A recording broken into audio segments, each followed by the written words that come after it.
Podejrzewam, że część z Was widziała już zdjęcia z pewnej imprezy, która miała miejsce w tym roku w USA. Mowa oczywiście o imprezie figurkowej. Zainspirowało mnie to do pomalowania figurki, która reprezentuje bardzo ciekawą frakcję. Chodzi o rasę jaszczuroludzi, którzy swoją estetyką są podobni do południowoamerykańskiej kultury majańskiej, azteckiej, coś tego typu. I właśnie w związku z tym mam dla Was dzisiaj materiał o tym, jak krok po kroku pomalować figurkę z ostatniej paczki, z ostatniego release'u od One Page Rules, czyli figurkę z druku 3D.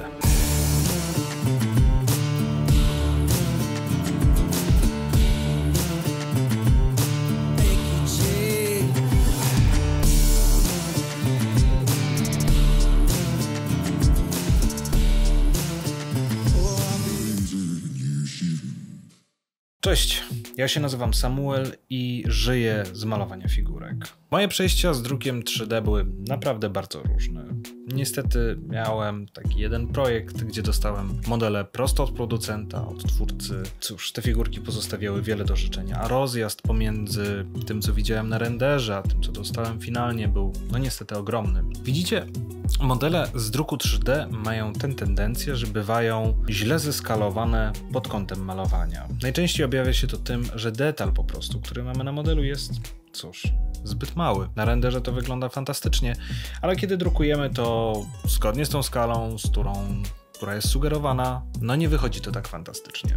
Natomiast kiedy zobaczyłem render od One Page Rules, byłem bardzo miło zaskoczony jakością rzeźby oraz tym, że jest odpowiednio prosta, nie jest przekombinowana, nie jestem naćkany, nie wiadomo czego. Odezwałem się do kolegi i poprosiłem, żeby wydrukował mi taki model. To, co do mnie przyszło i w stosunku do tego, co widziałem na renderze, sprawiło, że chyba zdecydowanie zmienię swoje podejście do druku 3D. Model od One Page Rules jest po prostu świetny. Ma idealne proporcje do malowania. Nie jest za duży, nie jest za mały. Te linie nie są zbyt drobne. Ale właściwie kto to jest One Page Rules? To jest firma z Europy, konkretnie z Portugalii, również sponsor dzisiejszego odcinka. Oni zajmują się produkcją figurek, ale nie tylko. Mają oczywiście swoje modele do settingów fantasy, ale również do settingów science fiction.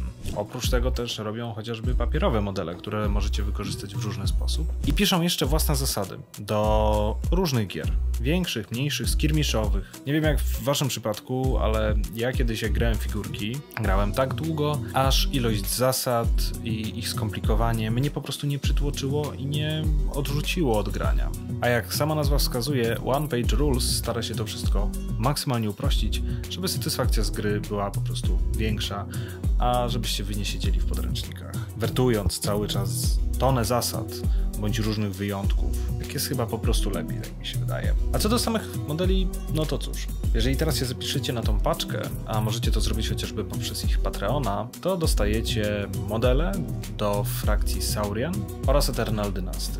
I tak generalnie rzecz biorąc, co miesiąc jest jakaś nowa paczka, ale też macie dostęp do poprzednich release'ów, jeśli potrzebujecie akurat albo chcecie sobie coś wydrukować. Oprócz samych figurek macie tam też elementy terenu, różnego rodzaju tokeny, znaczniki, które możecie wykorzystać, więc koniecznie sobie zajrzyjcie na ich stronę i zobaczcie, co dokładnie robią i jak to wszystko wygląda. Linki oczywiście macie w opisie filmu, zarówno do strony, jak i do Patreona. Myślę, że już zresztą sobie poradzicie. Dobra, ale teraz po kolei, jak ja to malowałem. Potem jak model został przeze mnie złożony i została nałożona na podstawkę też pasta, taka wiecie, standardowa od Vallejo, której używam, zapodkładowałem całość. Oczywiście podkładem od Mr. Hobby w szarym, tym do żywicy. To jest podkład o gradacji 1000. Jak całość wyschła, to przystąpiłem do malowania. I na sam początek poleciał kolor niebieski z areografu na cały model, bo jednak to będzie kolor dominujący. Nie chciałem stawiać tutaj na zbyt duże kontrasty, dlatego postawiłem właśnie na coś takiego, a nie na granatowy typu Dark Prussian Blue czy coś w tym guście.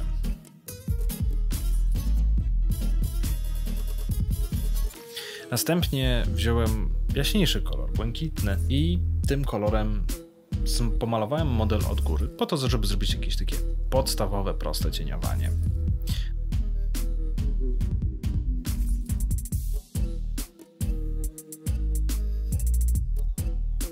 Dalsze kroki były wykonywane pędzlem aż do lakierowania. To znaczy, drugim największym elementem, tak naprawdę właściwie nawet nie elementem, bo to są elementy, które się powtarzają, są pióra. Na tym modelu jest dużo piór i dlatego postanowiłem je pomalować na żółto, w pierwszej kolejności.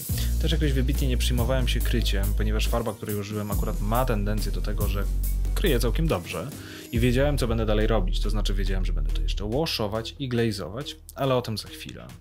Pazury, a zarówno na rękach, jak i nogach pomalowałem na szaro i również na szaro pomalowałem wszystkie elementy, które mają być później malowane jako skóra. Chciałem akurat pomalować w taki sposób, żeby uzyskać trochę efekt innej skóry.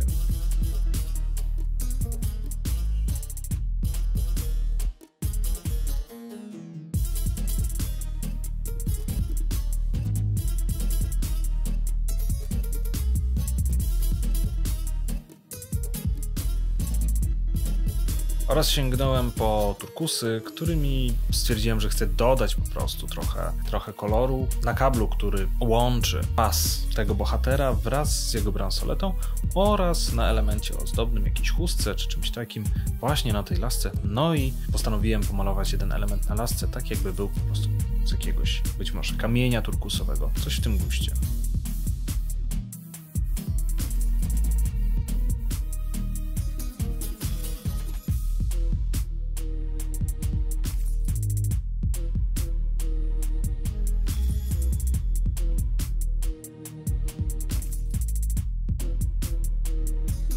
Ponadto użyłem jeszcze czarnego koloru, który nałożyłem na laskę, którą trzyma w ręce ten kapłan, ponieważ to jest kapłan, tak, jakiegoś jaszczurzego bóstwa.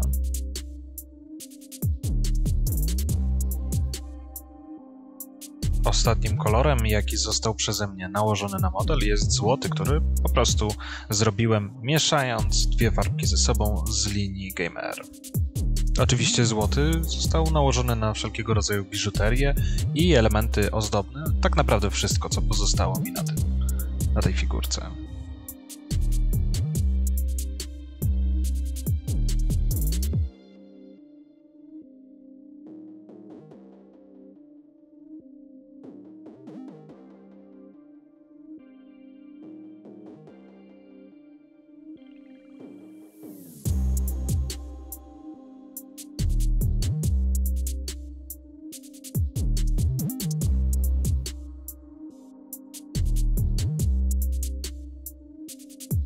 Podstawkę maźnąłem jeszcze na szaro, tak na szybko, żeby był tam jakikolwiek kolor przed rozpoczęciem washowania.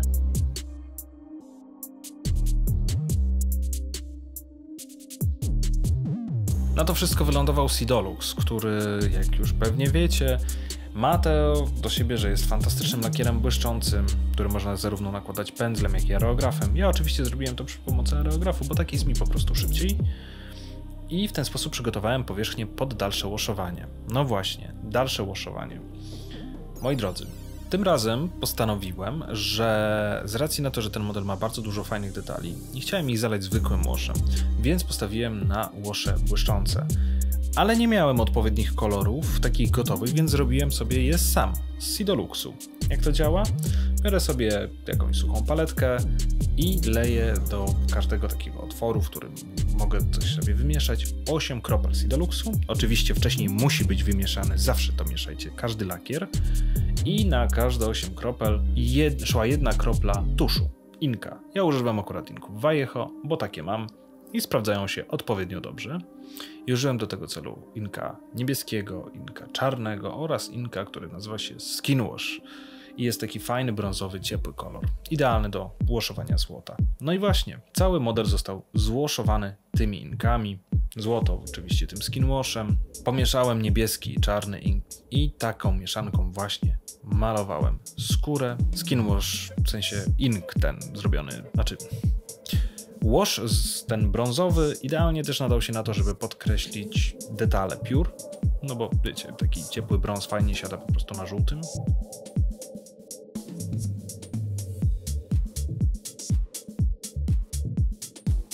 I jeszcze na koniec czarnym tym washem przejechałem podstawkę. Tak na wszelki wypadek, bo jeszcze nie wiedziałem, co chcę z nią zrobić, ale zawsze to lepszy kontrast.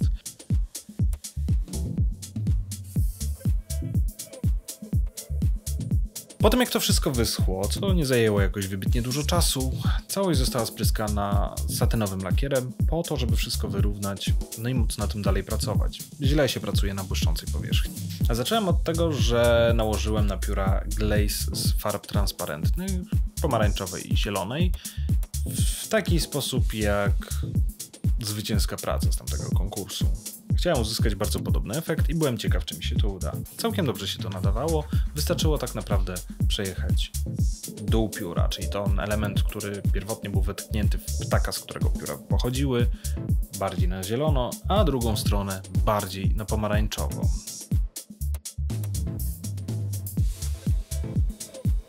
Turkus zmieszany ze Sky Greyem poleciał na te elementy właśnie turkusowe po to, żeby je również wyciągnąć. Nie chciałem, żeby one zostawały jakoś tak, wiecie, ciemniejsze w stosunku do reszty.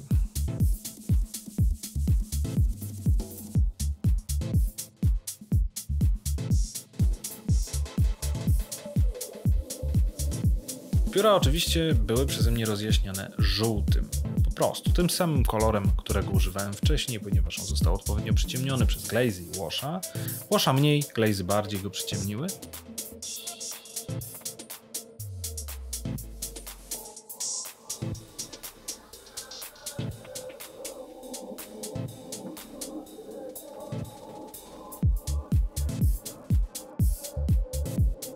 Natomiast ciało, jak i łuski były przeze mnie rozjaśniane jasnym niebieskim, do którego dodawałem jasnego szarego koloru, w tym przypadku było to Pale Grey Blue, który ma to do siebie, że sam w sobie ma też odcień niebieskawy, więc idealnie pasował do tego, żeby móc mieszać go po prostu z takim błękitem i w ten sposób podbijać jasność różnych elementów, łusek i nie tylko.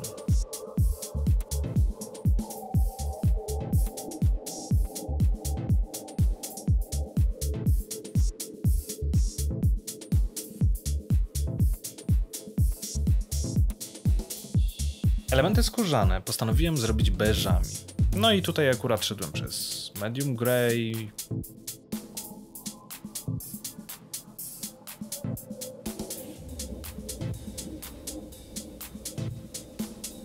buff,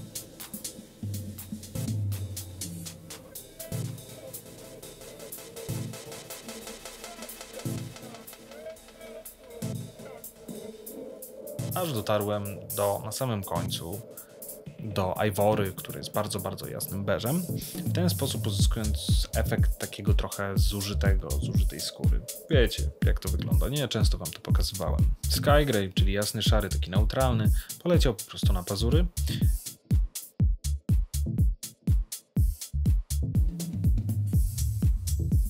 Postanowiłem wyrównać jeszcze wszystko dwoma glazami, które psikałem za aerograf. Jeden to był Dark Sea Blue, a drugi to był Violet Red. Obydwa te glazy były nakładane w taki sposób, że, pierwszy z nich, Dark Sea Blue, był nakładany głównie od dołu, dzięki czemu przyciemnił, ale jednocześnie też tak, zdesaturował różne elementy.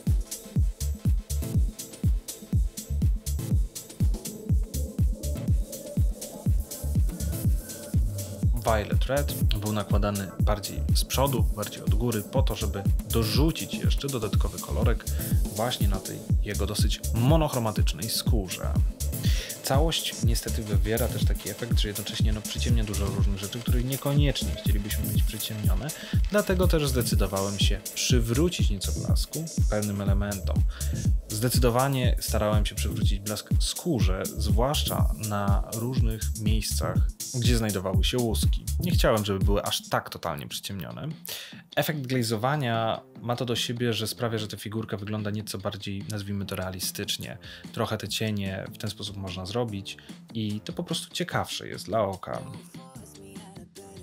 Oczywiście z tego samego powodu musiałem poprawić też złoto. Niestety wyszło troszkę ciemniejsze niż bym sobie życzył, dlatego w pierwszej kolejności sięgnąłem po złoty i delikatnie zdrybraszowałem różne elementy.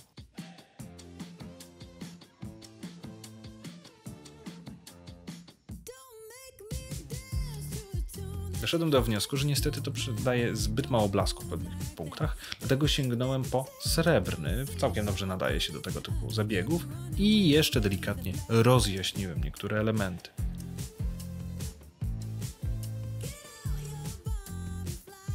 Jak na mój gust było to trochę zbyt mało takie złotawe, dlatego znowu sięgnąłem po Ink Skin Wash i rozcieńczonego go z wodą nałożyłem gdzieniegdzie w zakamarkach po to, żeby to złoto zyskało trochę więcej takiego fajnego koloru, ciepłego koloru. Ostatnim elementem oczywiście było pomalowanie podstawki i do tego celu użyłem suchego pigmentu, zielonego suchego pigmentu, którego nakładałem z Airbrush Thinnerem.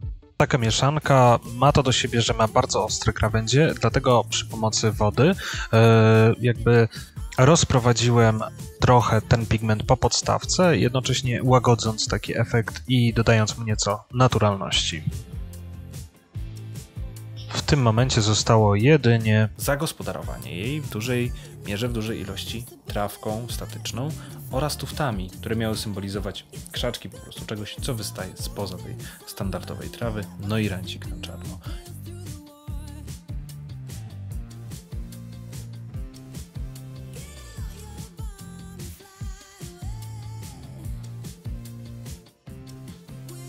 I tak, moi drodzy, prezentuje się finalny model. Mam nadzieję, że ten materiał Wam się podobał, ponieważ z tego co wiem, lubicie materiały typu krok po kroku, gdzie możecie prześledzić cały proces malowania modelu od A do Z. I w tym miejscu chciałbym również podziękować moim patronom za to, że również dzięki ich wsparciu ten kanał jest w stanie istnieć i mogę robić dla Was tego typu filmy. A jeżeli Wy uważacie moje filmy za cenne, być może również chcecie mieć dostęp do jeszcze większej ilości rzeczy, które oferuję, no to wpadnijcie na mój profil na Patronite, link również macie w opisie. Przejrzyjcie sobie progi, zobaczcie jakie tam są benefity, bo każdy patron ma jakieś benefity, od feedbacku ode mnie odnośnie swoich prac, po dodatkowe szkolenia, w zależności od tego co Was interesuje, tego tam trochę jest. Ponadto mam nadzieję, że nagrywając te słowa naprawdę niedługo odblokujemy kolejny z celów, który ma społeczność do odblokowania, którym jest nowy obiektyw, dzięki czemu będzie można robić jeszcze lepsze zdjęcia i filmy, ponieważ taki obiektyw pozwoli nam zbliżyć się po prostu bliżej do figurki. Pamiętajcie, żeby polubić ten film, zasubskrybować kanał, jeżeli tego jeszcze nie robicie, a w komentarzu odpowiedzcie mi na bardzo ważne pytanie. Sernik z rodzynkami czy bez? Trzymajcie się, widzimy się w następnym filmie. Do zobaczenia. Cześć.